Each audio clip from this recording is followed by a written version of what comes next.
Austin,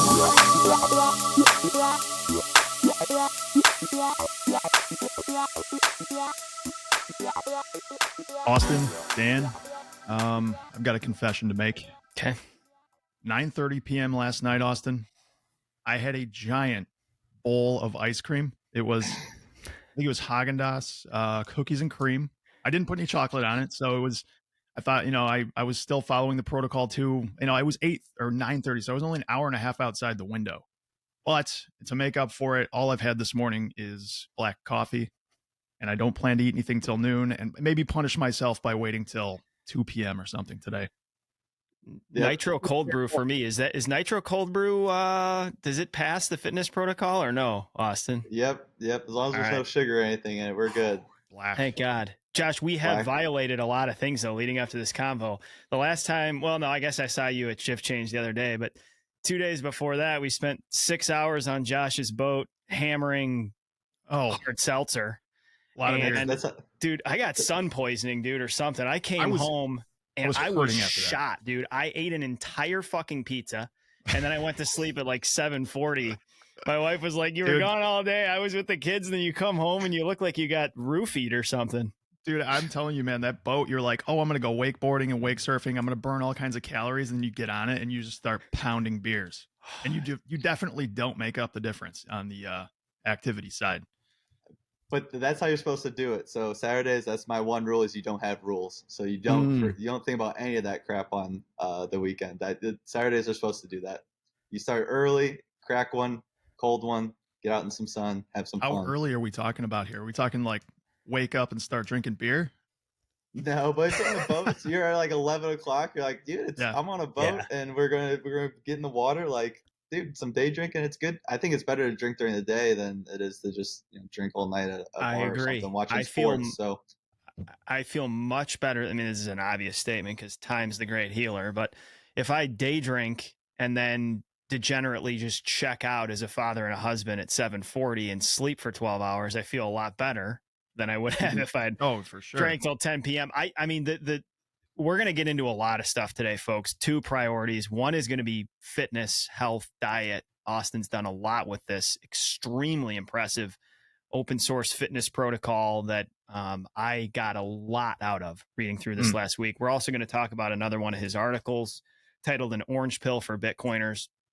But since we're zeroing in on alcohol and the health thing to start, I have just found as the years have gone, A, how much of an energy suck it is, which is obvious, but then B, how much it affects my sleep negatively, which unfortunately for us, Josh, based on what we do for a living, there's not a lot of wiggle room there. That's not a good thing to be compromising on. One of my biggest takeaways, and maybe we'll shelve this, I think we'll probably get into the second half of the conversation, but I love, Austin, how fundamentally realistic your fitness perspective is. You're not telling people to jump over rainbows. You're saying find things that work for you and then develop habits in your life that make those repetitive. Resonated a ton with it. And honestly, one of the things I wrote down was alcohol late at night. I have it right here. It's one of the things that for me, and it's true for most people, maybe especially for me, doesn't work well for me to sleep and feel rested and recuperated and function as a husband and a dad. Yeah, and to tie these two ideas together too, I think one of the primary purpose or thought process throughout that was habit forming, right? You want to create some kind of a situation that you will repeat. So make it easy on yourself to start and kind of get that habit formed, and then you can kind of work from there. It kind of intersects with Bitcoin as well. Like that's very similar to just DCA. Like if you're interested in buying Bitcoin, you don't want to make it overcomplicated. Just DCA in. So this is kind of the DCA fitness plan. The way I viewed it going through it. Yeah, that's an interesting take on it. The way I kind of built it was, okay, if you take something out of Bitcoin, so you take the difficulty adjustment or you take some kind of attribute out of Bitcoin, it's not Bitcoin anymore. So I put these, if you do these 4 things in the open source fitness protocol, which is just 10K steps, 3x workouts, we got 1 ingredient foods, and we got 8-hour eating window. You take one of those out, a lot of people aren't fasting. They're like, oh yeah, I've been doing the 10K steps, I'm eating clean. It's not open source fitness. It still might be helpful, but we should always be working for all 4 of those. Find a way to make them work for you any way possible, and then you'll be there in 2-3 years because you'll just always do it. Like I actually get frustrated when I can't do my normal things, which is a lot.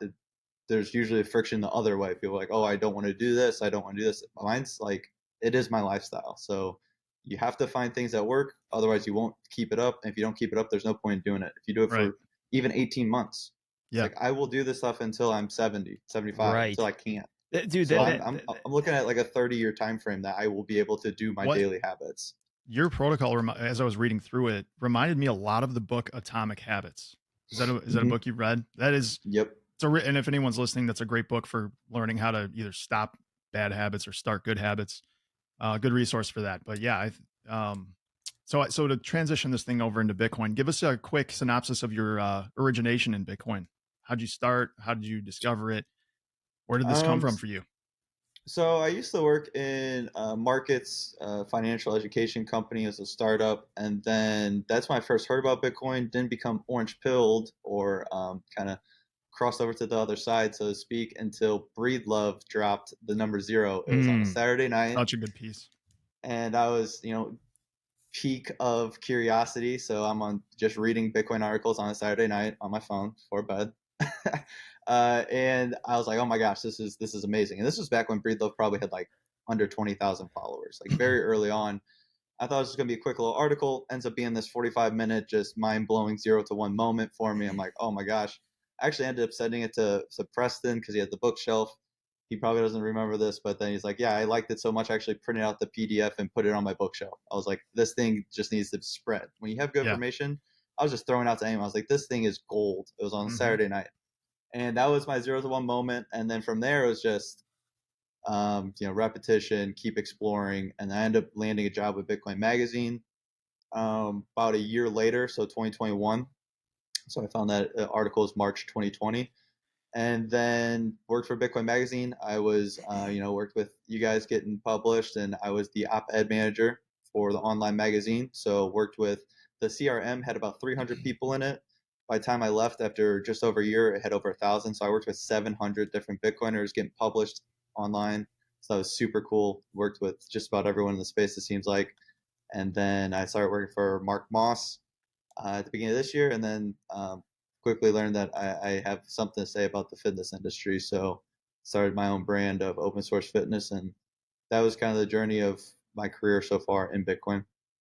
Very cool. Back to your Bitcoin Magazine time.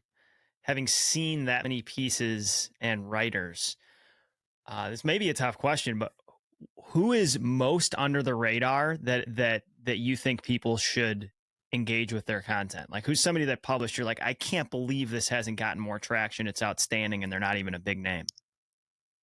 Well, we used to have a name for those, and we had me and my editors, we called them AAA players. So those players that were like, oh, these guys got it, but they don't have names yet, really. So one that I remember kind of stands out. Daniel Batten was, no one was really watching or listening to his stuff. And he took off. So that was one that kind of stuck out. I saw he was up to like 20, 25,000 followers. I think he was probably the AAA level, we would say under 8 or so followers. So extreme growth there recently. But people like that, not one that really stands out because we do all kinds. I mean, I remember DMing, Jameson Lopp and got him to write a couple articles. And I was like, dude, this is wild. I'm just cold DMing Lopp, and he's responding and stuff. So all different kinds of levels of people. So all the way from plebs that just had one idea, kind of like me, this article was a one and done thing, or all the way up to people with a lot to say and leaders in the space. Yeah, the other challenge is that a lot of good writers just don't have the time to write.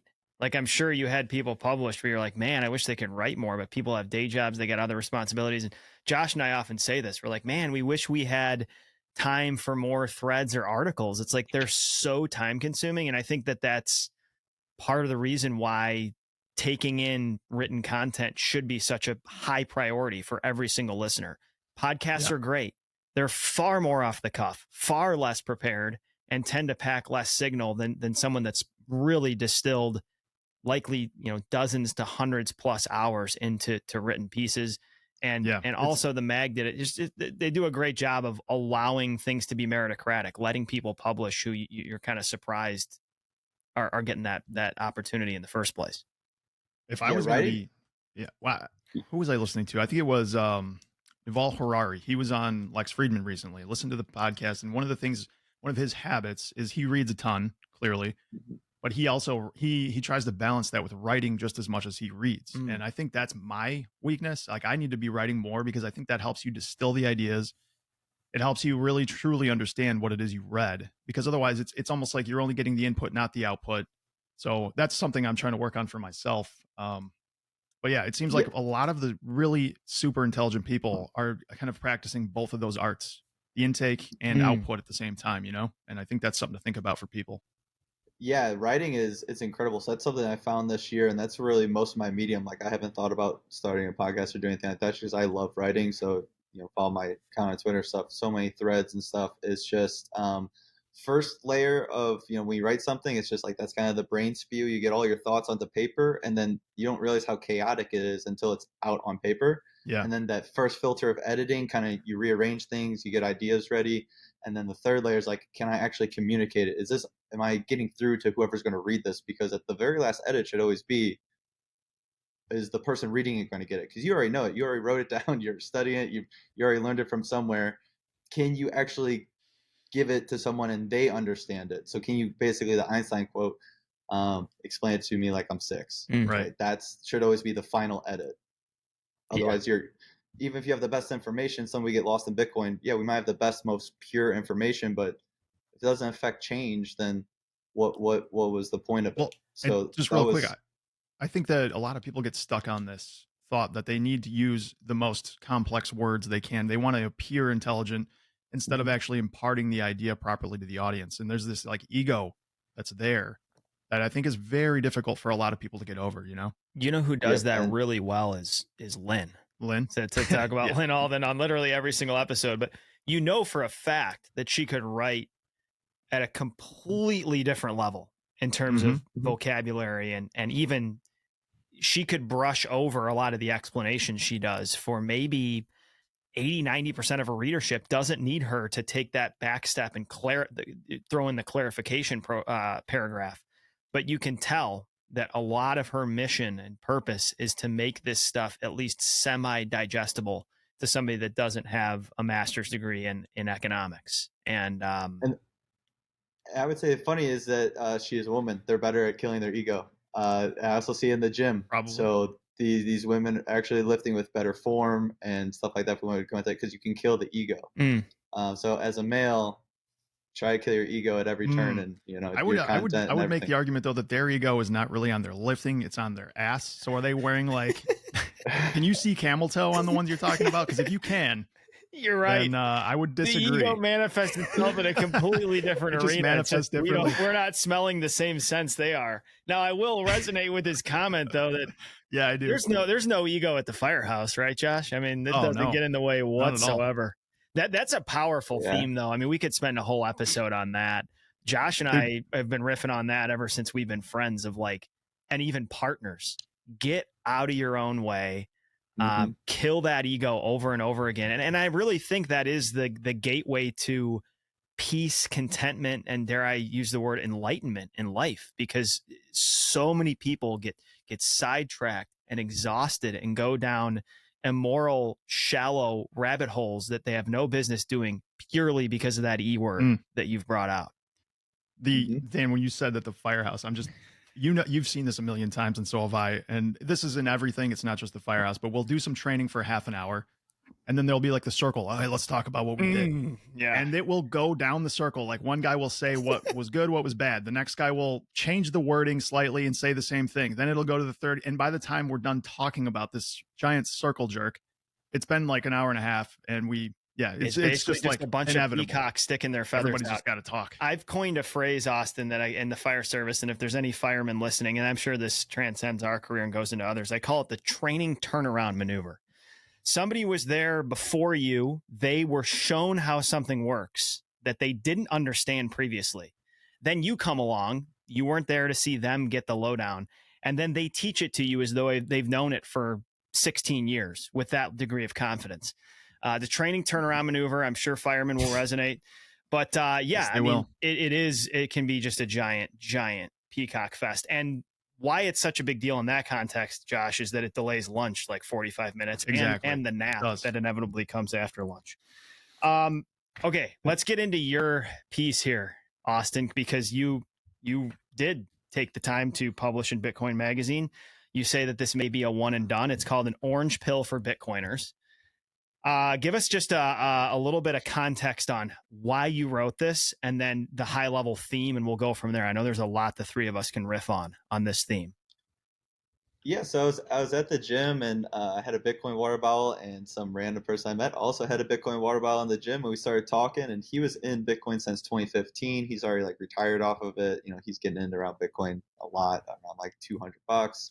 So he has a boat in St. Pete that he always likes to talk about. He goes fishing. That's what he does. But he didn't realize why all of his friends, you know, because he's a little bit older, and he couldn't realize like why people wouldn't listen to him. I was like, well, I have the same problem.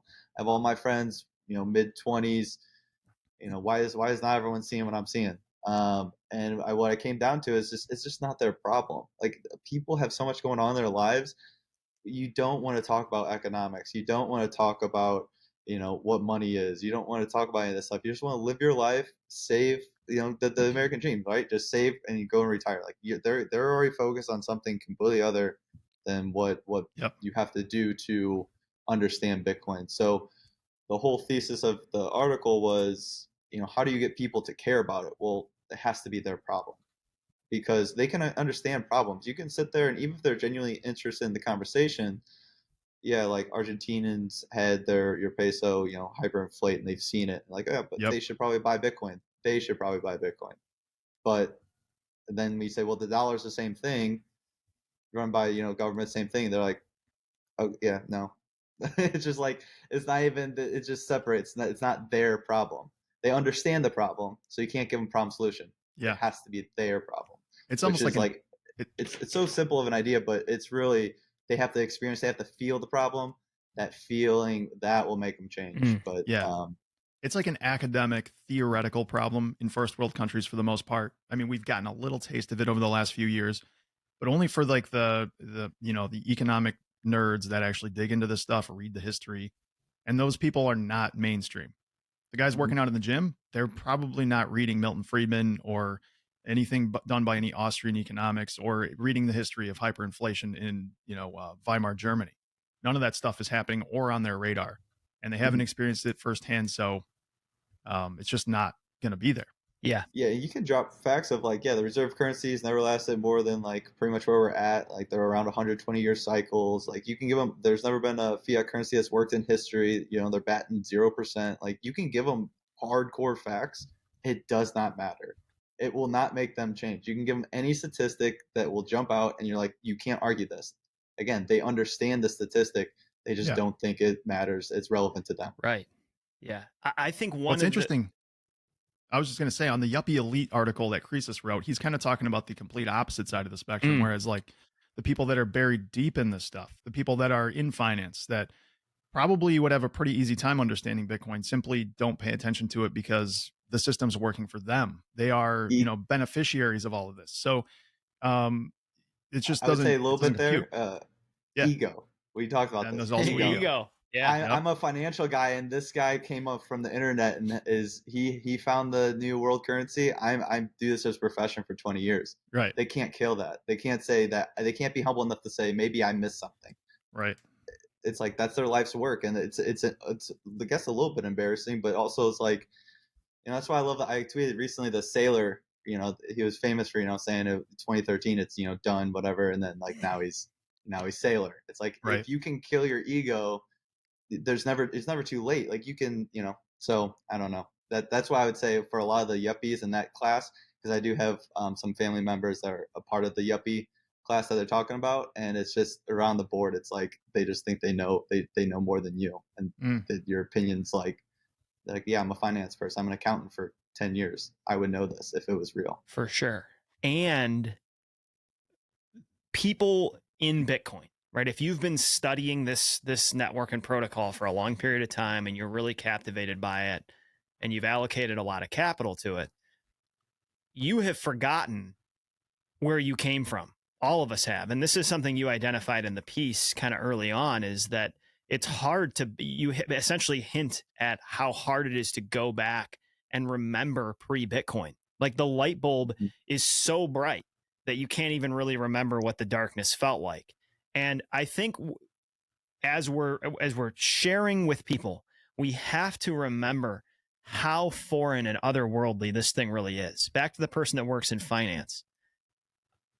They are in a pond, and that is the only pond that they and their parents and their parents' parents and all the people that they work around and the whole spigot of where all their resources come from, all of that is in that pond, and they're completely unaware of the atmosphere above it and the land around it.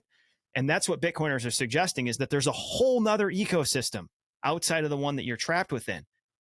The other thing is that the ecosystem they're currently in is working very well for them.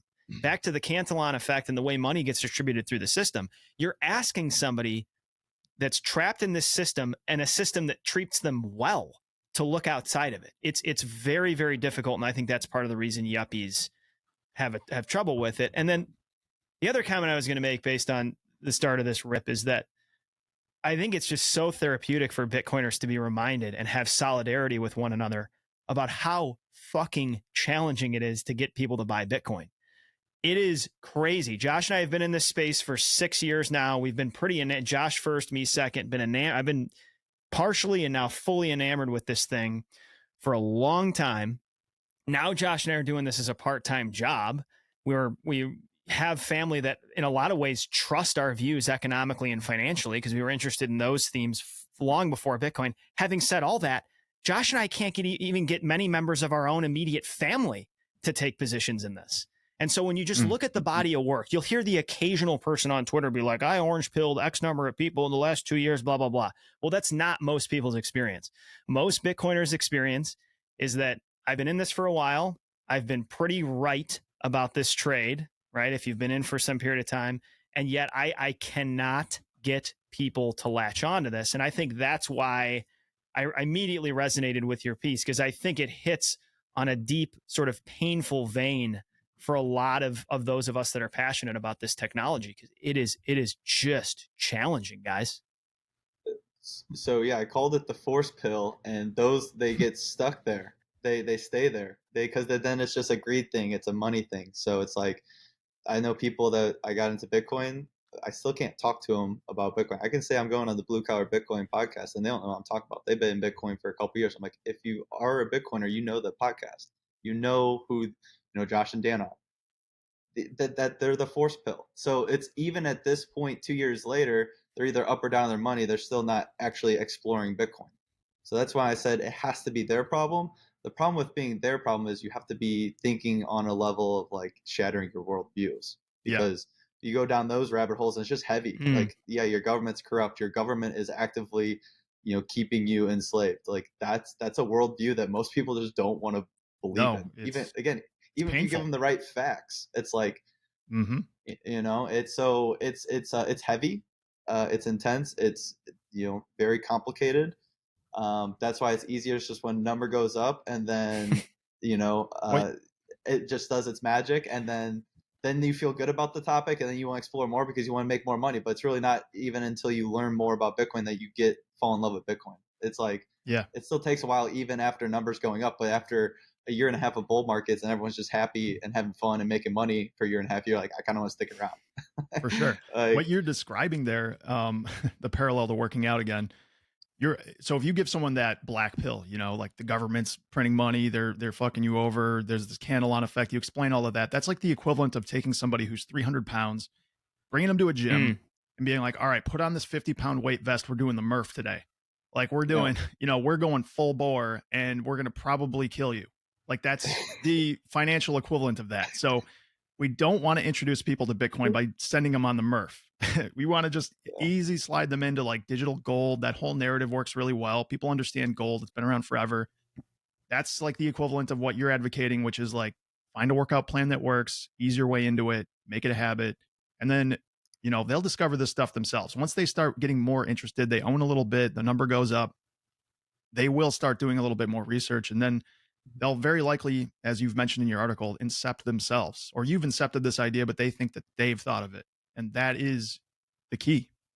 Yeah, I want to touch on this too, because Bitcoiners, what personalities do we have? We're a bit rebellious. We don't like to being told what to do. So even if you're right, you don't care, because the people that look at Bitcoin and understand it are usually the rebels, the curiosities, the people that you have to find the answer yourself. Otherwise, you'll never believe it. So me just telling you to do it and you do it, that means you're more of like an obliger, probably. That means that's how you are, personality level. So force pilling works for them. But if you are a true Bitcoiner, it's usually if someone tells you to do something, you're not going to do it then. So telling them to look at Bitcoin, tell them to do stuff, it makes them not want to do it more. So just a personality type who's going to attract Bitcoin, we can't tell them, how it is. You have to find things that they're interested in. So what you let them just do all the talking, never say the word Bitcoin, and then in your head, okay, that rabbit hole. If you go down that problem, you're going to eventually find Bitcoin, because at the end, even if it's food, like at this point, if like they're really interested in seed oil stuff, like just keep on going down seed oils. I guarantee you find Bitcoin at some point. You never even have to say Bitcoin. You just keep going down that rabbit hole. So if they're really interested in something, it can be about food, not even money or anything, because Bitcoin fixes everything. So literally, whatever problem they're interested in, you keep sparking that curiosity till they actually start diving on that topic that they like, and then you always find Bitcoin at the end of it, because at every vertical we got Bitcoiners at it, like basically, because it does fix just about everything. I really like sort of the caution you give against force pilling. And if you're listening and you've recently gotten enamored with this technology, watch it with how demonstrably you're proselytizing this thing. There's two dangers that I've sort of uncovered through my time trying to get people to digest this thing. The first is that I don't know if I think there's some of it's insecurity, but some of it's just as we say, a healthy skepticism of ourselves. Like when you force something on someone, especially when you're saying, hey, allocate some of your hard-earned money to this thing, you are sticking your neck out there, even if it's a loved one. Like we are still early in this technology. It's remarkable, but we could be the patsies at the table theoretically. So that's I think a wise trepidation of like a reason people should investigate this on their own and not just forcing it on them. That's number one. But number two, and I think more profound, is you build a shallow Bitcoiner, right? If you just force someone to buy Bitcoin, or I guess the real context to be, it's a loved one that sort of has implicit trust in you, and you basically just take the helm of the ship and buy some Bitcoin for them, or they do it just because of you. What you've done is created somebody that's bought the most volatile asset on the planet and doesn't know what they own. And so you're building a potentially short-term Bitcoiner that could theoretically be bitter at you. You're probably getting a buy high, sell low individual. On this show, we talk about these 4 I's. At first, to most people, Bitcoin seems idiotic. Then eventually it becomes interesting. Then third, it's important. And then eventually it's imperative. It's sort of the slippery slope of Bitcoin. And I think in my view, and I'm sure Josh would agree, I think the key, and to take the pressure off yourself, if you really want people to care about this technology, just get them to number 2. Just get them from thinking this is a complete idiotic clown show to the interesting phase.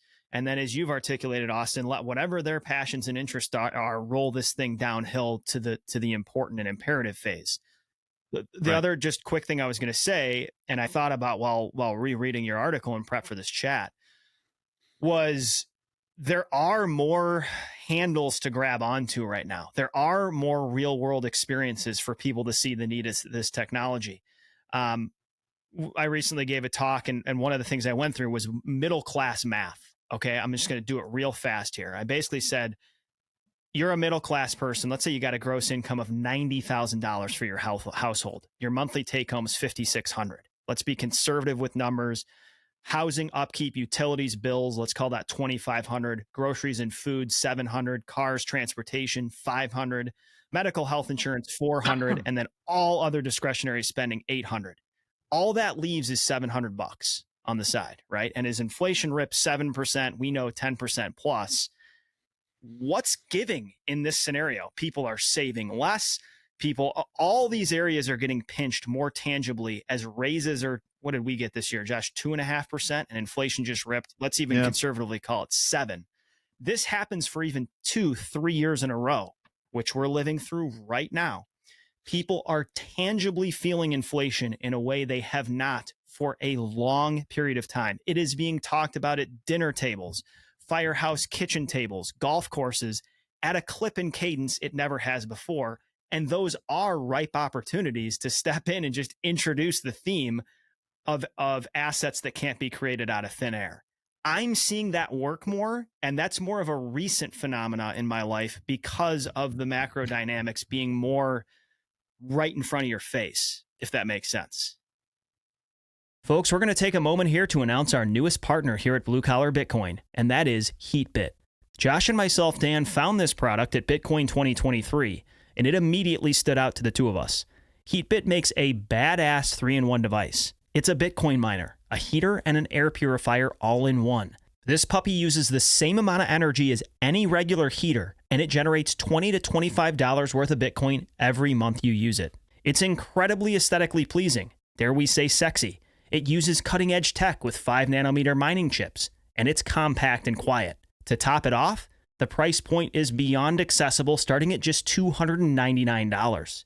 Earn passive income in Bitcoin while heating and purifying your home and control the entire thing from a sleek and easy-to-use app. Go to heatbit.com, that's heatbit.com, and start hashing at home.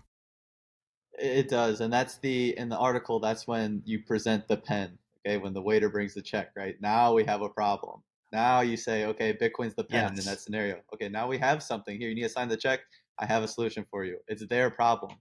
And it's going to become increasingly more their problem because, we're about to have a presidential cycle, and Bitcoiners, I know we're pretty apolitical, but most of the people aren't. And now Bitcoin is going to be a giant topic on pretty much everywhere. So this is, I think, insanely, like, we're just reaching this max, this escape velocity. 2020 was the starting line. That's when the shot was fired.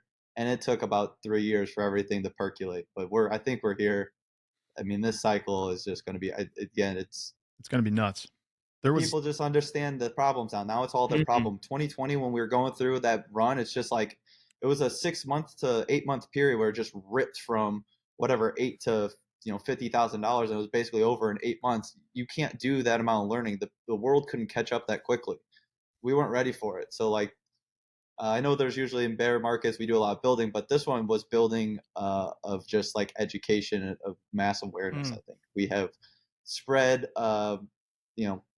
very, very far in a lot of areas. And the building part was less technical and more building like an army, a community of people just know what the hell this is. Yeah. There was a tweet I retweeted yesterday, and it was by a gentleman named Rune Osgard. And he has this great graph where he kind of plots out the returns you'd get from just stock market in general, as S&P 500 next to gold and next to inflation, or like CPI, and how that's gone over the last, I think it was like a 20-year chart. And if you actually, if you incorporate management fees, if you incorporate capital gains taxes, that was all factored for in this graph, you can see that no matter where you're hiding right now, even in this equity fund, you are still losing to inflation. Even when they said 2% was inflation, it was actually probably more like 5 to 6%. And as they say, 7 now, like real inflation, depending on how you spend your money, is significantly higher. I just thought this is like a one-stop shop for a good way to orange pill somebody who's got a little bit of finance literacy, who can see this graph, understand this guy's point of view, and then see how the Cantillon effect really does work for the 1% at the top. And then when I was reading this, it reminded me of the Milton Friedman quote where he said, inflation is always and everywhere a monetary phenomenon, in the sense that it can be produced only by more rapid increase in the quantity of money than the output of the economy. So, yeah, I think, especially for me, where I was when I first got introduced into this, and for a lot of people that have a bit of a finance mind, that single tweet and graph is really, really substantial to help someone get at least interested in what this is and why it does what it does. Yeah. Mm-hmm. Yeah. The thing I was going to say too, because I could hear sort of the devil's advocate listening going, you guys are still talking about 7% numbers. The CPI prints down at 4%, and the real numbers, I heard Preston on, or I forget who, maybe someone else, saying like certain people are getting 2 in the United States. So they're like, oh, it's come all the way back down. The problem is we're just talking about the growth rate. Like the damage has already been done. If you are a firefighter, walk back to that cash flow I did a second ago, or you're a plumber and you have all those expenses, which are hard to truncate, and you're saving $700, and that $700 a month's getting pinched and pinched and pinched, and you got less money to put aside, or you're having to downgrade your house or save less for whatever the thing is.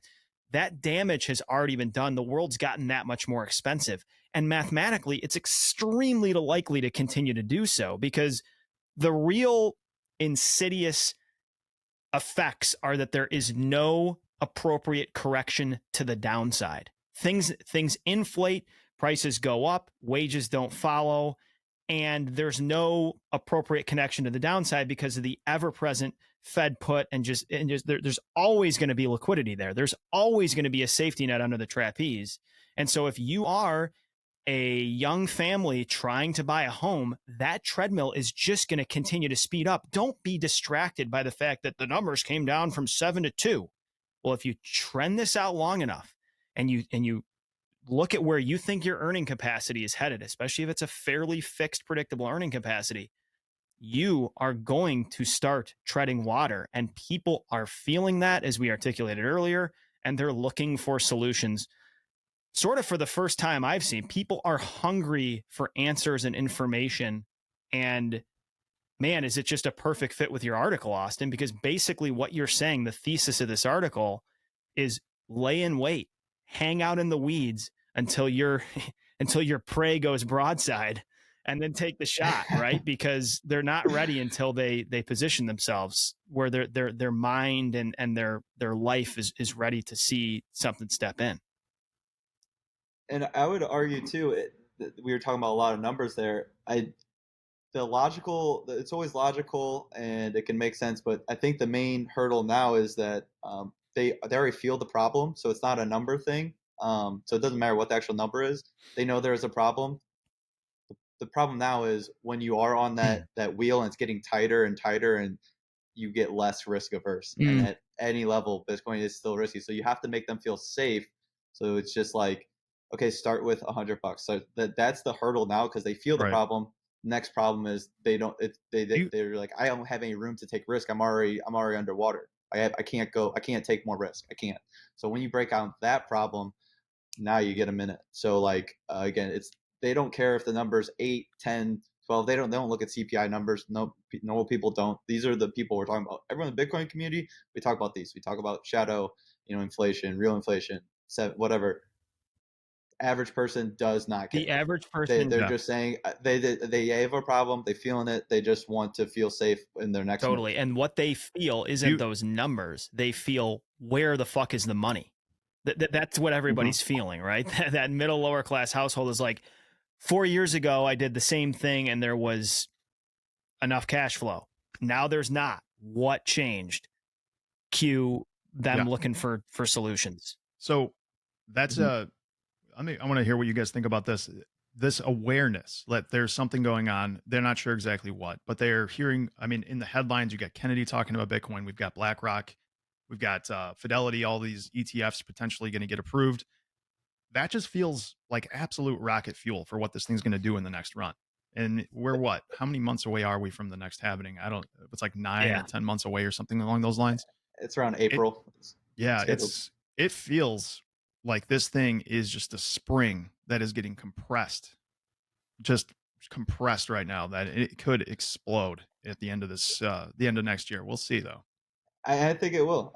So we're usually one cycle ahead. So in 2017, we were saying institutions are coming. They came here with Sam Bankman-Fried and the rest last cycle. Who's going to walk, by the way? Did you guys see that? Wow. Yeah, I did see that. And then the next one was, okay, there's a super cycle last time. Well, we were wrong.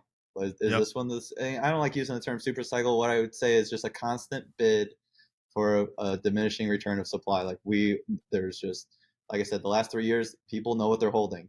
You can see in their stats, 30% of all Bitcoin, 1 in 3 Bitcoins haven't moved in 5 years. Moving.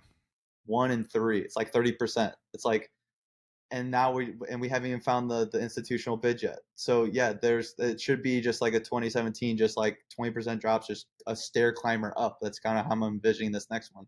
Doesn't really matter how it happens or if I'm wrong or right, but yeah, it makes sense that this is going to be insane. Yeah. This one might be, do what you can to the next 6 months to figure out how to secure a Bitcoin position. Go hard, folks. The bedrock Yeah, because the is just startlingly solidified. Was it Drunkenmiller that made that point a couple, like when he got in? I forget which billionaire was saying. I think it was either him or yeah. I think Okay, so anyways, the point I'm making is back to kind of like Austrian econ, where everything's behavioral, right? And this has been one of the most powerful themes for me of studying Austrian economics. I'm in the middle of Safe's new book, Principles of Economics, and just distilling this down to the individual. And so I think about this as I am one. It's a fairly small community globally, but it's a reasonable size spread all across all countries on this sphere.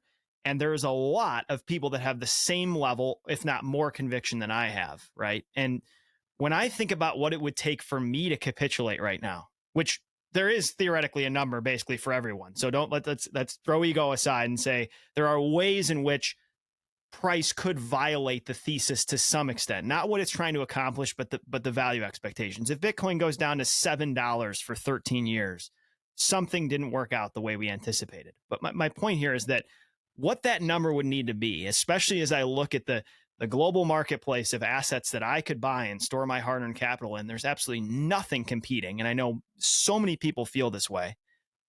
You just see how hardened that base is and how limited that supply is going to remain. And I think that is my base case, and the base case of most Bitcoiners is that is unlike virtually any asset that has ever existed before. You get 50, 80% price drops, and a huge percentage of those that have the asset already don't even flinch. That's just a recipe for dynamics. I think it was 80%. Dynamics and movements that we haven't seen out of other assets before, and that just don't exist in traditional markets. Look out. Yeah, and it's also, I was just going to say really quick, like people could be like, well, why did the price move so drastically? You have to remember that all these price changes happen on the margin. The guys who have this stuff cold stored aren't affecting the price because the price is all sitting in the, say, I don't know how many coins it is on exchanges right now, but about 2 million coins. Those are what affect the price. The rest of these coins that are sitting on the sidelines don't affect anything at all. Unless, of course, they run out of coins, then, this just bids up and vice versa. But the marginal sides of this are what really affect the price. Yeah, and just back on the capitulation point, like I think we already had that psychological, like it's never gone below previous all-time highs. That was the first time ever that we went below. So we had the 20K top. We never go below previous cycle, and we did. We went from like everyone's like, oh yeah, 22, 28. That was going to be the bottom of everything. And we went all the way down to 15. That was this has never happened before. Maybe we do go back down to 10K. That was the psychological, this is the first time ever. And like, it didn't matter. Like it just, if you made it through 15K, you're an OG. If you made it through 15 without selling, you're now officially an OG. You've been knighted by Josh, an OG. You have. Let's transition to fitness. Let's talk about open source fitness. Yeah. Fitness. Do you guys we're like locked in. We're just on Avatar how they like connect the fucking ponytails? Like Josh and I, you like to think those are tails though, right? You like Josh to think and I have been doing this so long. We were in sync. Like we knew, all right, we're getting to the 40-minute mark. Fitness is a huge priority. Jenks, you owe me a Coke. Austin, tee off here to start. Walk us through how you got so passionate about this, your personal trajectory, and now kind of what you're up to and where your convictions lie on this front. Howdy, plebs. It is Dan here. I want to take a minute to talk to you about Crowd Health. What Crowd Health is doing in the healthcare space is nothing short of remarkable. If you're already familiar with Crowd Health, you can visit joincrowdhealth.com/BCB and use code BLUE for a tantalizing 3-month trial discount. As you probably know by now, the two of us are career firefighter paramedics. Nearly 70% of our calls are medical related, and we both rotate over to an ambulance. We're the first link in the chain in the healthcare system, and we see just how broken it is. Injured and sick patients stressed out of their mind, primarily worried about the incoming hospital bill. Crowd Health offers an extremely simplistic and workable alternative to traditional healthcare setups for a freaking fraction of typical premiums. It's essentially the decentralization of healthcare, leveraging the power of Bitcoin alongside healthcare crowdfunding to drastically uncomplicate healthcare and give back control to patients. Crowd Health negotiates bills for their members and finds them the best doctors and hospitals, Do yourself a favor. Visit joincrowdhealth.com/BCB. That's joincrowdhealth.com/BCB. And use code BLUE during sign up to receive a max discount crowdfunding request of $49 a month. Yes, $49 for the first 3 months. The Blue Collar Bitcoin podcast is brought to you by arguably the most legendary company in Bitcoin, CoinKite. They are the producers of the renowned Cold Card, the world's most trusted and secure Bitcoin signing device, built with a plethora of features fit for Bitcoin beginners all the way up to the most advanced of users. This device is a one-stop shop for your Bitcoin custody needs, and something the two of us have trusted for years. CoinKite also manufactures the Block Lock, a gorgeous e-ink digital display art piece sitting in the background of what seems to be every serious Bitcoiner on the planet. Block Lock can be programmed to scroll through key Bitcoin metrics including price, hash rate, next halving date, and much more. Boy, oh boy, will this thing look good in your living room or office. They're also the makers of many other security and fun products for all users, no matter their technical aptitude. Support our show and get a delicious discount on CoinKite products by following our affiliate link on the screen and in the notes, and using code BCB for 5% off the Cold Card.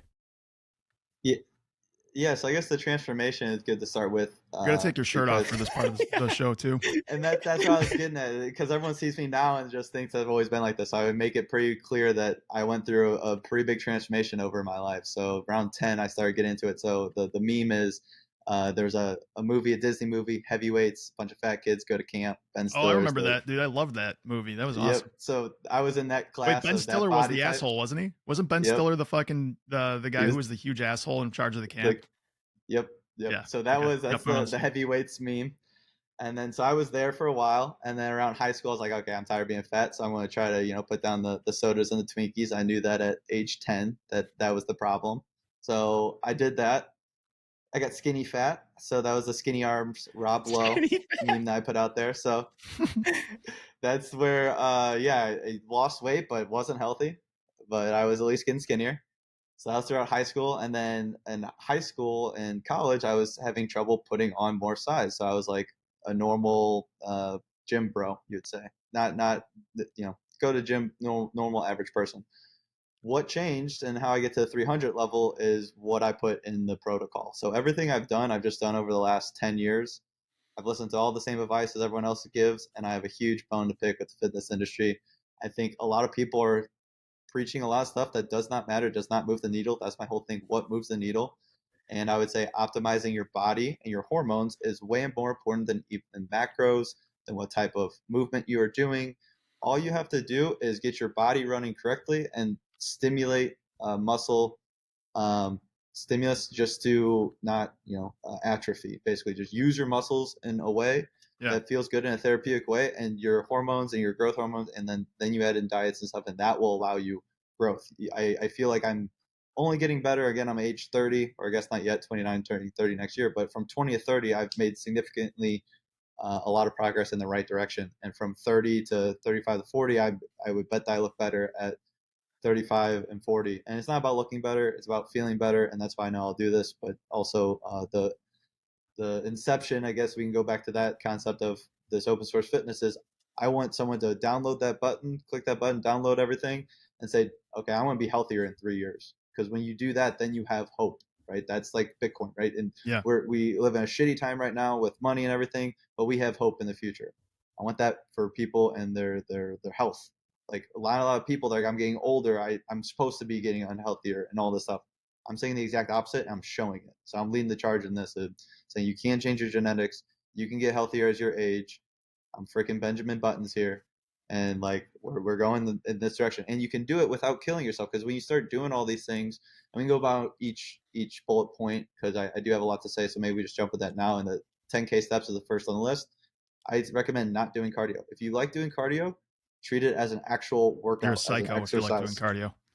But I get, some people do, like I get not runner's high, but like I get a walking high, and I think everyone can get that. But yeah, you don't need to go, put a weight belt on and deadlift 500 pounds and like almost pass out because you're not, like, you can't see straight afterwards. You're taxing your central nervous system in a way that is actually detrimental to your hormones, which are going to give you the muscle growth.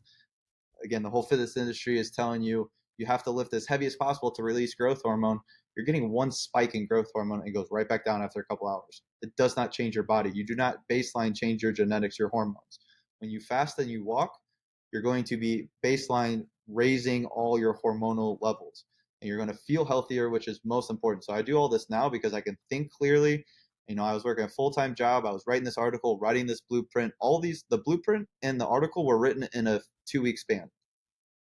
I haven't done much editing since I've released them. So those were all done in 2 weeks while working full-time with Mark Moss.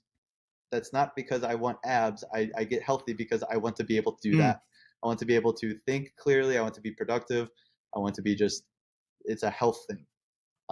So the cardio is the 10K steps. A lot of people just, again, I can preach this stuff as much, but it's hard to actually get it through to someone that should, you only need to do this. And it's so hard to break down these barriers of you're just conditioned to think that I think you need people to do have more.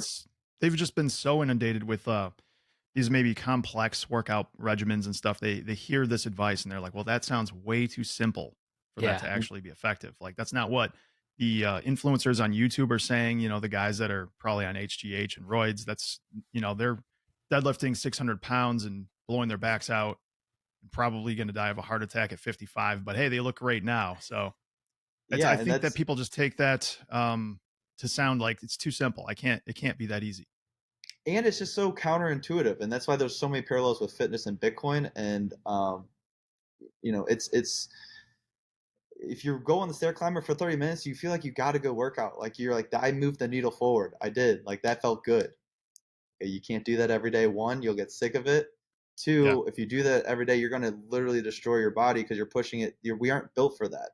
Our ancestors, we didn't sprint or do too much. We just walk everywhere. We weren't jogging to go find prey. We aren't built for cardio. We are built to walk. And if you like doing those things, do them as a workout. Like if you have a leg day, treat a 3-mile run as a workout. Like I don't think you should not be running. It's just I think you need to compartmentalize. You should be walking every single day. And I think a lot of people go, oh, well, I did some cardio this week and that was harder than walking anyway. Right. I'm like, you're missing the whole point of everything. Yeah. That walking is a lot for really cognitive things, but also gets your body weight to your body fat to low levels, so your hormones actually kick on because you need to be seeing at least top abs to be at a healthy hormonal rate. And then if you get that low, usually people are eating low calories. They're not eating fast. They're trying to lose weight instead of be healthy. So I don't track calories or anything. I try to be healthy, and I naturally have abs.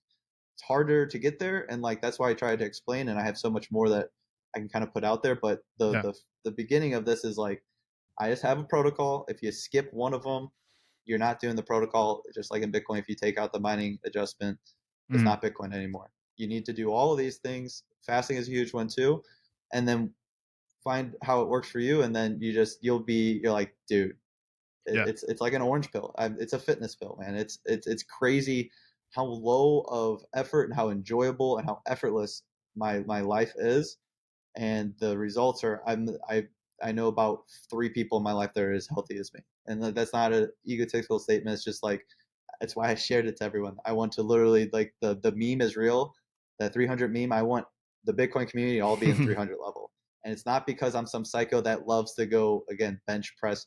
Wait, what does 300 pounds. level mean? I'm not following there. So it's just aesthetically that level. What is the scale you're talking about? I'm just not. You're talking just like 10% body fat. Like the movie 300. He's talking. He's basically describing my body. He's describing my body. Josh is what he's doing. Dude, yeah, Dan just needs to grow a beard, and he is like a spitting image of Leonidas, King Leonidas with a sword, shield, Spartan helmet.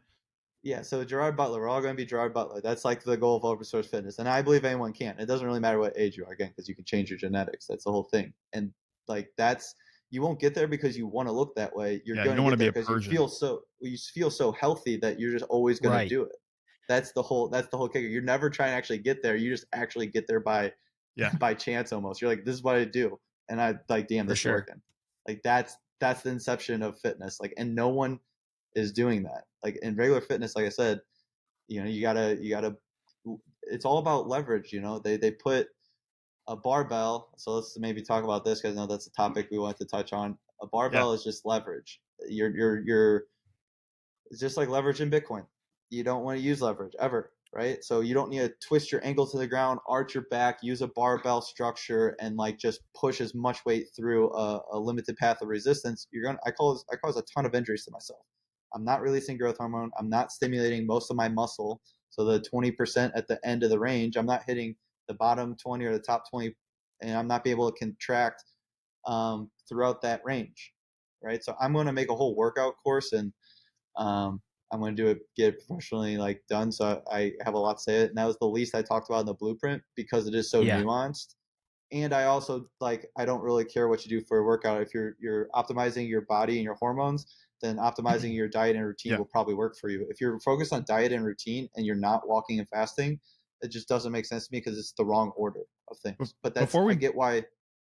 I'm sorry, before we move off far from the barbell, I want to just, it sounds like what you're advocating against is like massive amounts of weight, like stressing yourself to the max. I love working out with barbells. I generally don't push myself to my absolute max. I usually keep it at like 60 to 70% and try to get 10 reps or so. Is that something that you would say? I mean, are you just against barbells in general, or is it just when you're stressing yourself beyond maybe what is safe?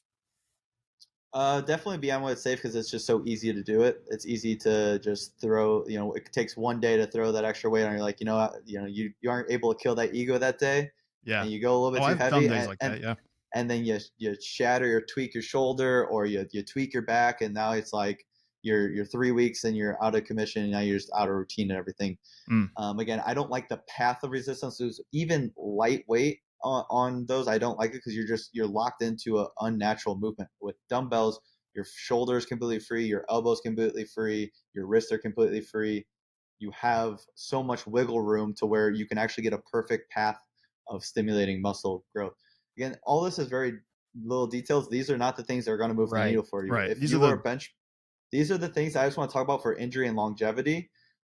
That's why in the blueprint I'm like, dude, do whatever the heck you like doing, and then get your body right, and your body will do what it needs to do with your metabolism, your testosterone, and your growth hormone.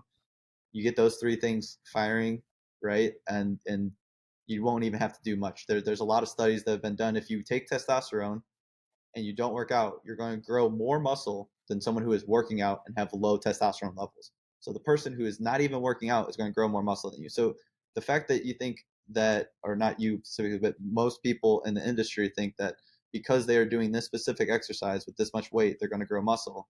Yeah. You miss the entire fundamentals of your body's not able to produce muscle because it's that unhealthy. I think this is what I love about how you put this together. And by the way, this has come through, but if you have not looked at this thing that Austin put together, you need to. It's obviously going to be, we're going to link everything in the show notes. You focus on the majors. And it's free, which is even cooler. You focus on the majors here and on habit and discipline building. And this is a perfect example of what might freak people out. That's why I love the clarifications. If someone's not exercising and eating like absolute dog shit, and your focus with them is what specific types of lifts they're doing, you're on step 17 and they're not even on step 1. And the other thing, and Josh and I are far from perfect, but we are both healthy. I think we both look good. We're fit. And we do completely different shit, Josh. Completely different shit. We do. But we both encourage the fact that we do different shit. We exercise the way that we enjoy. And for that reason, Josh and I exercise all the time. There's different formulas there, but and that's just a testament to you can look good, feel good, and skin this cat a ton of different ways if you've got some of these other ducks in a row. I want you, if you don't mind, you hit the 10,000 steps and you kind of talked about the 4 keys to the protocol. Would you mind hitting the other 3, just basic outline of the protocol while we're here so people know kind of the holistic picture? Yeah, so we've been talking about workouts. So again, I don't want to dive too much in that because it will drive down a rabbit hole that's not going to move the needle, right? Not going to cause results. So do what you like, and you'll get better at it. So do 3x workouts. If that's a 3-mile run, then that's your leg workout. That's fine. If it's body squats in your basement, that's fine. You'll naturally want to progress at that if you just always do 3x workouts. So make it as easy as possible. Just hit your number, 3x workouts, whatever that is to you. The fasting is the one that people skip because they don't understand. Yeah, let's talk about fasting a little bit. That's the one that is. I mean, people were tagging me and stuff yesterday because there was a a video going around saying intermittent fasting makes you lose muscle, and I'm not very vocal or like stern about things. That one I'm very stern about. That is wrong. That is absolutely wrong. Your body is functioning at an inferior level if you're not fasted. You don't have to fast every day for the rest of your life, but at least go through a period of 4 to 8 weeks. That's going to correct your body. You're going to shift from being running on glucose to running on fat. When you run on fat, it's like lighter fluid versus a log. You want that sustained burn. You don't want boom bust cycles of energy. You're Right. going to get that, and almost everyone runs on that if you haven't taught your body, because the only way you can do it is to train your body to be deprived of food. So at 16 hours, it's going to kick on those hormones. You're going to start autophagy. Again, not scientific here, but autophagy is basically, again, explain like I'm 6, you turn into Wolverine. Your cells start regenerating. A bunch of stuff for mental clarity. I write about it all the time. Fasting is not for calorie restrictions. I eat more calories than ever. My metabolism is better than ever. It's about what your body does when it doesn't have food. It literally trains it to run differently internally. And you can't do that unless you deprive it of it's not only calories, but like any kind of glycemic index. Like it's insulin is what the hormone that gets released. So we're all basically teetering diabetic. Right. Dan and I can advocate for that. I mean, we see half of our patients are diabetics. When you say, Dan, we're not just talking about like old, fatter people. We're talking about like 18-year-olds, 12-year-olds, like diabetics. The number of people in society with diabetes is one of the most shocking things that I uncovered when I became a paramedic. It is unreal how many people have diabetes. And that's a completely new phenomena, by the way. For those that are confused, it wasn't that way in 1900, folks. Something has changed. And that gets you really thinking about diet and what we're consuming and all that. Right. Yeah.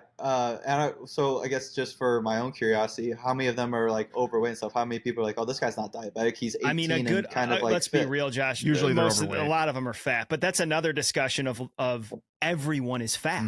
Everyone is fucking fat, dude. Yeah. I mean, my wife and I went to an indoor water park. True. Oh my God, dude. We went to an indoor water park like a month and a half ago with my kids.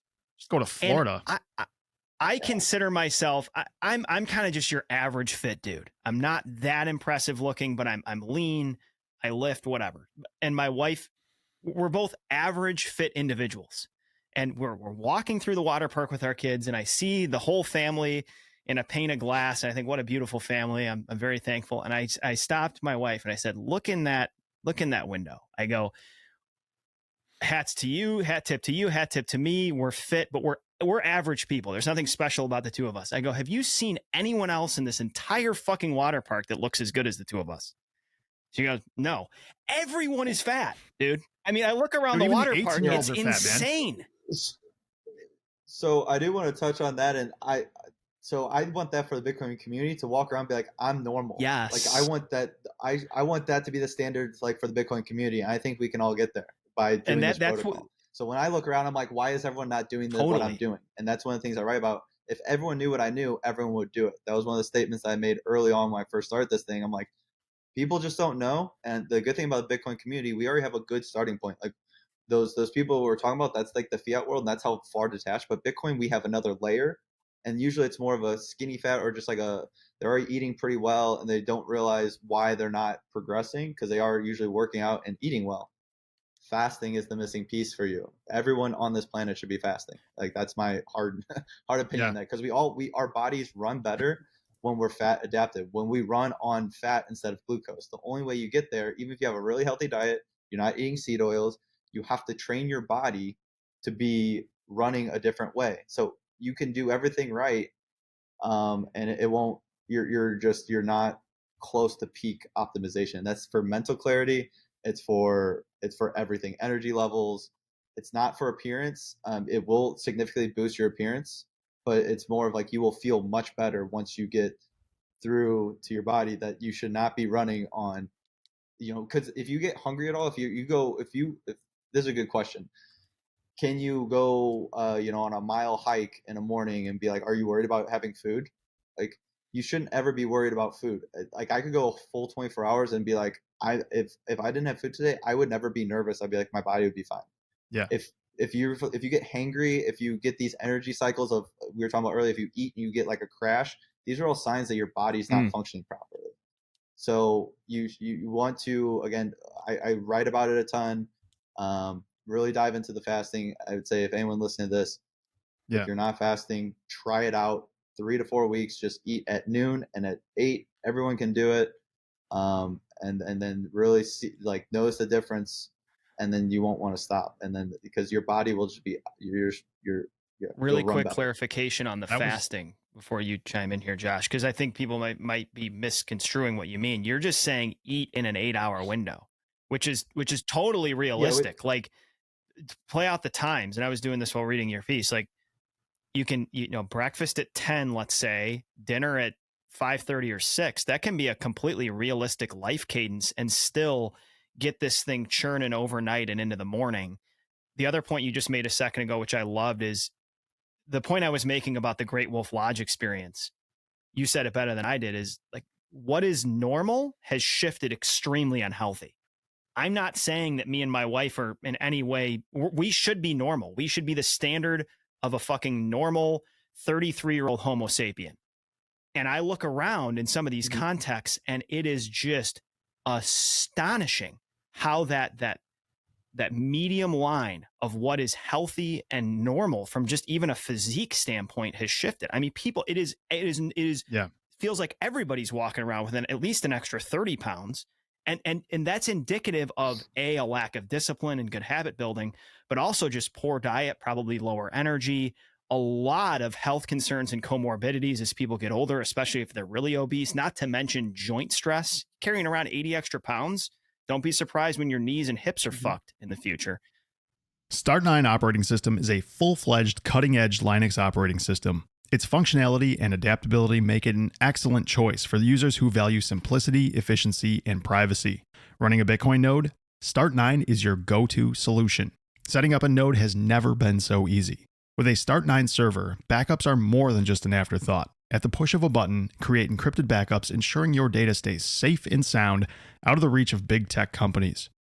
Start9's commitment to security goes even further. StartOS is encrypted for all LAN communications.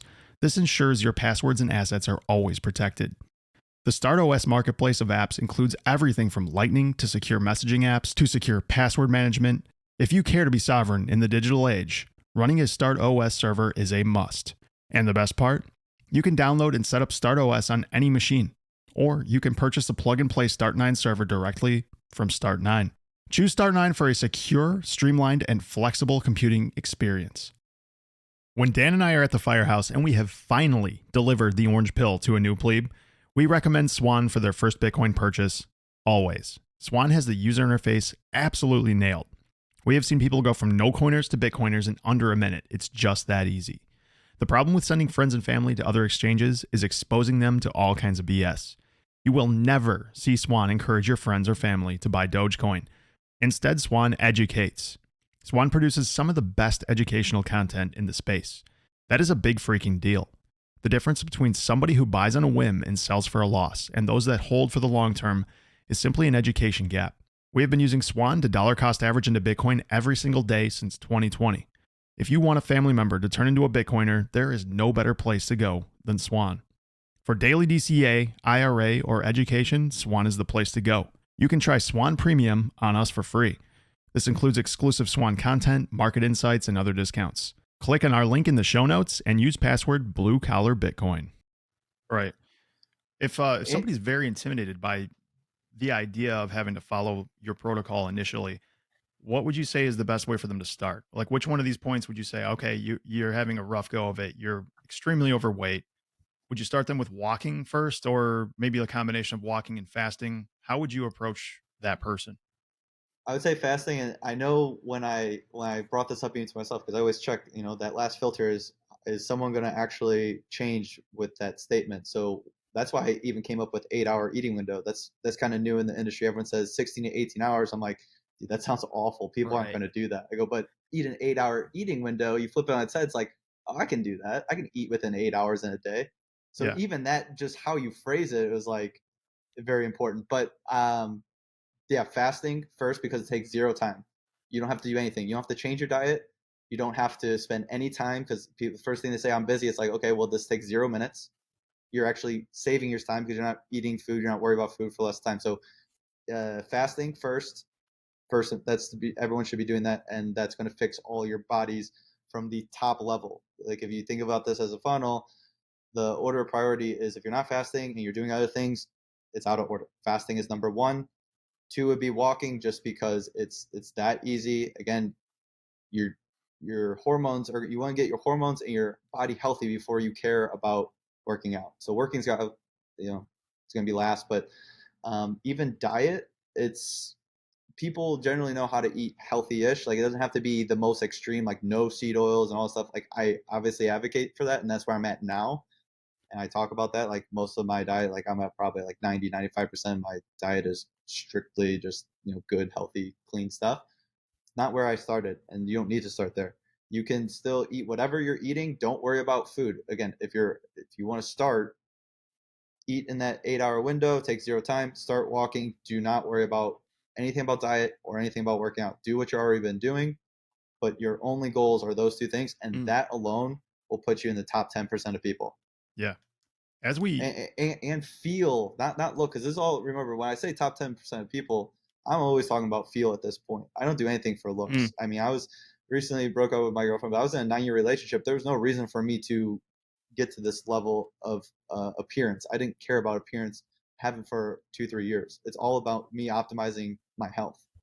It just, the byproduct is I do look like this now. So Yeah. that's why I say, we were talking about the standard. I think the Bitcoin standard of people should be that 300 meme. We should all be walking around looking pretty damn aesthetically, not because we want to be aesthetically and have ego. It's because we're literally just, that's how healthy we are. And that's, Yeah. the Beef Initiative. But going back to the Bitcoin Magazine days when I was working for them, before he even launched, Texas Slim really opened me up to a lot of the nutrient profile. I used to eat a lot of chicken, a lot of vegetables, stuff like that, and it wasn't the quality, right? And so now I only eat, it's all in the blueprint, so go check it out there. But now I only eat basically that food initiative. They're doing amazing work there, and that really opened me up to a lot of stuff. So Bitcoiners already get the food part, which is one of the hardest parts. Now I just get everyone fasting and walking. It's like, holy shit, I am, again, back to the point, my hormones are going to make me grow muscle without even working out. So people who don't even work out, they're eating right because of the Beef Initiative, and they start fasting and walking, they're going to start feeling, they're going to start looking stronger, and then they're like, well, why don't I work out now? So they're just going to, like, again, it's kind of like how earlier we said we incept the idea to find Bitcoin. I'm incepting the idea to like 300. Yeah. Well, and it's more than one other thing I want to get to before we end this is supplements in general. There's so many different things people are told to take. There's some basic stuff out there, like say whey protein when you are trying to build muscle, or creatine. What are your thoughts on any of that? And what would you recommend people take as a supplement? So that's actually what I'm going to be releasing, because that's one of the highest questions I have, and there's a lot of confusion, and I don't agree with a lot of supplements. One, always look at the ingredients. So 1 ingredient foods, 1 ingredient supplements. I would check that. So always look at the ingredients first thing. Also, I would say a lot of things are over optimizing, going too narrow. What you want is a broad multivitamin. So what I'm releasing actually with Open Source Fitness, and why I did everything for free, is because I know that if people do this, they'll get results. They get results, they'll buy from me. So the thing I'm going to be offering is nose to tail nutrition. So it's going to be just beef liver, grass-fed, pasture-raised beef liver, which is just frozen, grounded up into pills. So it's actually extension of food. It's not really as much of a supplement. But if you're eating all we eat a lot of steak and stuff, that liver holds a lot of the cow's nutrients. So there's different nutrients that get held in the liver versus what's in the meat in the body and what we eat. So nose to tail nutrition, you get in the liver, and then you're going to get the collagen. So that's all the joint stuff and your bones, your tendons. So you get that. Now you're eating the entire cow in a easy way. Like, again, convenience, I'm a huge on that. Discipline, habits. I don't go into the local ranch an hour and a half away and buy raw liver. I don't. Like, is it better for you? Yes. Diminishing returns? Yes. Does it move the needle? I'd rather take it every day for the rest of my life than, miss 3 months because I was like, dude, I haven't drove out to the ranch and it's been 2 months. That's what you want to optimize for. So when a lot of these people, especially in the Bitcoin community, we miss that so much. We always say, what is the purest form? What is the absolute best? and you have to do that. Only the extreme on the bell curve will actually do that. So I'm releasing a and then the last part of that, the nose to tail nutrition, is going to be the vitamin D. I think it's that important. We're not getting it. Even get out in the sun for an hour, if you don't have your shirt off and stuff, you're not getting skin exposure. And vitamin D is so crucial. It's basically, that would be, if there was just one supplement, it'd be that. And that's actually why I'm giving it for free. It comes with the bundle. I'm setting all this up on the back end. But yeah, my whole business model is get people 300, get people information that everyone should know and get them feeling healthy. And I guarantee people will keep listening to me. So I was that confident in what I had to say that I was like, you know what? Let's get the Bitcoin community freaking jacked, dude. Like, you need to, dude, your marketing for this, you need to be eating raw liver in a video that you post on Twitter for like that 30-second clip of you just housing raw liver with blood all over your face, just an animal. Be like, you want to do this or just take these pills? Someone already did that, man. The Liver King, and he was fake. He was taking roids. It's like, dude, the whole everyone is just doing it. Shit. It's like, man, you guys just. And then I come out of nowhere. I've never done anything in fitness. Never trained a single person in my life. Now I'm, talking to 12,000 people on Twitter, trying to train 12,000 people at once. Like, it's going to be fun because again, I know the information that I have works, and everyone else's is bullshit because I've done it. Like, I've listened to all the people. So very few people have done this, figured this out, and once this information spreads, it's going to spread. It's just like Bitcoin, man. You should open source it. That was the power that I saw and learned. Is like, dude, you can't stop information. If you got the truth and the entire industry, I'll go into the gym. I swear to God, 3 people in my life that I know I do what I do, and they're all in elite 300 shape. Yeah, the thing too is that you're not coming out with some crazy prescription that's super detailed and you got to follow every step perfectly. Like, your plan does allow for a lot of individualization for what works for you. Like, one of the things I took from your piece was take note of what works for your body and then develop habits around it. And that the answers to that can be different. We talk about some of that from the training perspective. Like, if you like lifting a certain way, or you like running or biking or whatever, do it if it's working for you, and dig into the things that work better. And even from a diet perspective, you've given a pretty long leash for, hey, as long as you're in that window, eat whatever you want. But we all know what works and doesn't for us. We talked about alcohol off the top. I can think of things that lunch is that first meal is a particularly important meal in my mind for energy levels for the rest of the day. I know for a fact that if I house some massively carb loaded, sugar loaded breakfast, I'm pretty fucked from an energy standpoint from the rest of the day. That's something that after living this much life, I'm aware of. So just the general deep, important principle of listening to your body and then developing habits around what you know does and doesn't work for you, instead of creating some fitness regimen and diet regimen that nobody can follow in the first place, because that has been repeated so many times and worked for a month for thousands and thousands of people who are never able to carry it on further. It's all about the praxis, which is what you said. Is this workable and doable from square one to square 10? Mm-hmm. Yeah, and a lot of times they're selling you a problem. So there's workout programs, a bulking program, a cutting program. So they find a specific problem that someone has. It's just marketing. And then they say, this is how you do it. Here's your solution. But then what's the goal here? Is to get healthy. So I don't know anyone who's selling the problem of how to get healthy. They're always selling you a basic desire that you have. And then they give you something that, again, even if the cutting program works, it's like, okay, well, now you get to a low enough body fat, your hormones are shit, and you're going to relapse because you feel like crap. That's why I have carbs under 15% body fat. I'm saying you should have carbs. Again, the quality and what you eat are very important, but I have about 300 calories of carbs every day. I don't even count calories, but I know I have about 2 potatoes and about 2 tablespoons of honey a day. Every once in a while, I'll throw in a banana there too. But like, that's what I have for carbs, and that's consistently just about every day. I'm not insulin resistant. I'm not gaining fat. I'm steadily increasing my hormones, where when I was doing keto, and I've done all this stuff. I was deep into keto. I've posted pictures of how my body looked. If you're not eating carbs and you're that low, you can produce ketones, but why force your body to do that? You're putting unnecessary stress on your body that that it's stressing your hormones level, because stress is a big thing in your hormone level. So yeah, there's no reason to stress your body that way if you're already that low. If you're not insulin resistant, you're not, you don't have any problems, and your hormones are running healthy. To deprive it of carbs, you're just actually slowly doing this to your hormones, and then they'll, instead of staying flat or even constantly kind of going upward. So yeah, I completely detach the thought of appearance and health. Like, so everything I do, I optimize for health and hormones, because it all starts there. And these things that are underneath it, like macros, quality of ingredients, those things do influence hormones, but not at the level of a structural your body. That's why fasting, if you're listening to this and you're not fasting, do me a favor and do it for 7 days, noon to 8, and just like write down document the feeling, the difference. You'll feel it that quickly. And then there'll be a bit of a wall here in a couple weeks where you run through your glycogen, and then your body's like, oh crap, what do I run? And now I used all the excess fuel. Now where do I go? That's when your body truly trains itself to run on fat. Then it has nowhere else to go. It starts running on fat. So you might have a little bit of hiccup for 10 days or so where you're feeling a little low energy. That's your body adapting to a new way of running. So it runs on different fuel.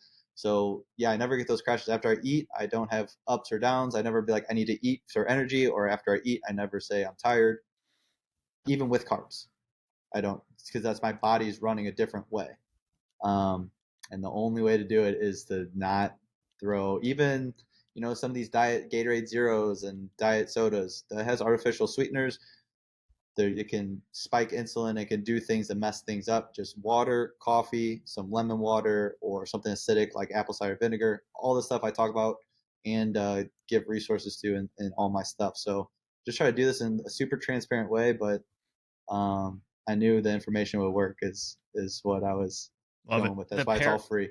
I'm glad we had this health chat, because I'm about to, in about a half hour, drag my boat out to a lake with a bunch of firemen and start drinking. So yeah, don't worry, I'll hit this hard on Monday though.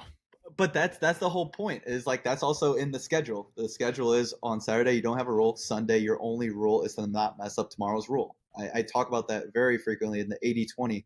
The week and the weekend are completely compartmentalized for me. When I was going through that transformation, I showed people that I could actually get very lean. Like that transformation picture was with me drinking on weekends, going to soccer games. We have a new MLS soccer team. I did all that stuff. On Easter, I was pigging out on cake and stuff like that.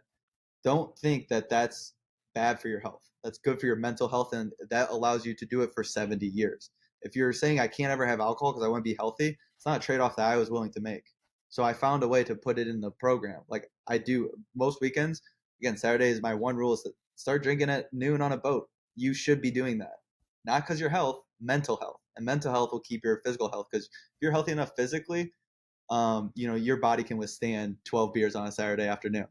Like you'll be I'm fine. writing that down. 12 beers is in the protocol. Got it. Actually, I do vodka over it. It's a little bit cleaner. Beer does make me feel like shit, but yeah. Yeah, I definitely noticed when I drink vodka, I piss out of my ass less on the next morning for sure. Yeah. Yep. And the headaches and stuff a little bit cleaner of alcohol. But again, it's do what you like to do. If you like doing that, I would say the one thing, if you are drinking alcohol, try to condense it into a day, because it does really affect you. So if you're drinking, I think it's way worse to drink 2, 3 beers, 4 beers, and do that consistently, like over 2, 3 days out of the week, rather than just going ham on one day, just letting it all free. And I'm just free, like no F's given, and I'm just here to have a good time.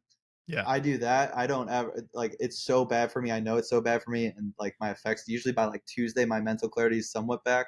It's usually by like Wednesday it's actually fully intact. So I am drinking less now, but I would say don't spread it out, condense it in a day, and just get it over with and have fun. But the consistent need for alcohol in a daily or even every few days type of manner, that is awful for you. Man, this was productive. I enjoyed the heck out of it. Yeah, give us a handoff. So yeah, I pretty much showed everything I was going to show. I don't even have the storefront up, but those are the things I'm going to be releasing. I got to still make a newsletter about it and tweet about it. So this is scoop here is what I'm doing. So Open Source Fitness, going to just continue the movement. My whole goal is just, I know there's information lacking. Working out is a big one. It's a big task to handle or tackle, but I'm going to, again, I used to work with Mark Moss, have a video producer lined up in Cali. I might go out there and get it professionally, record it, and done for you guys. Again, all free. I'm going to release it. But I want it to be like, this is the staple of, this is exactly what I'm doing. This is what I'm going to be doing for the next couple years. So like my results will be documented. This is how I'm doing it. So that's how I work out now versus even 6-7 months ago is different. I want to record it, give it to everyone.